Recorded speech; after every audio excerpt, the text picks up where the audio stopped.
Okay, you guys, so I just finished reading Primetime Romance, and this one was so cute. It was similar to her other book, This Spells Love, because there is some type of magic. There is a wish, and then y'all know the deal. It's basically the similar thing. Something happens. Okay, let me just explain to you guys just a little bit. There is a wish. She's recently divorced. She's pretty bummed out. She has no friends. She finds some type of happiness and comfort in one of her comfort TV shows that she's been watching since she was a teenager, because everything seems to work out there. It's all, you know, just happiness. Supposedly everything always seems to work out there, so she thinks.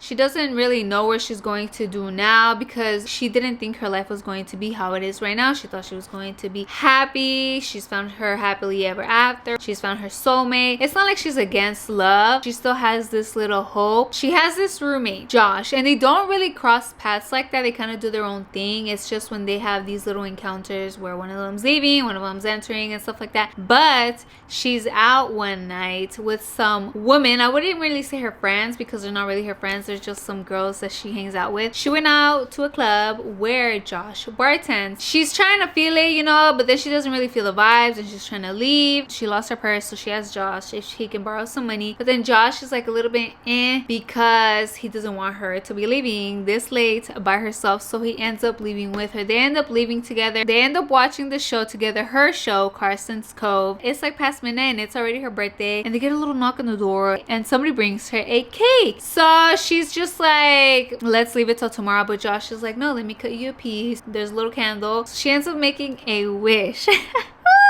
Sheesh. The next day, they both end up waking up in Carson's Cove. Whole different world. They don't know what's going on. And she's basically there to make things right, because the show, everything always happens how it's supposed to. Everybody gets their happily ever after. So that's basically what she's supposed to do. She's playing her part and she's like, okay, she's down. But slowly she starts realizing that the city is pretty fucked up, that everything's the same, and the same is boring, and there's no change. And she ends up basically with her happy ever after, but not with the person that she's supposed to, and not with the person that she thought. So I was like, okay. And honestly, she just ends up changing the town for the better, the people. So it was really cute. I really enjoyed it. Like the other one, it was fast paced, it was cute. I'd recommend these.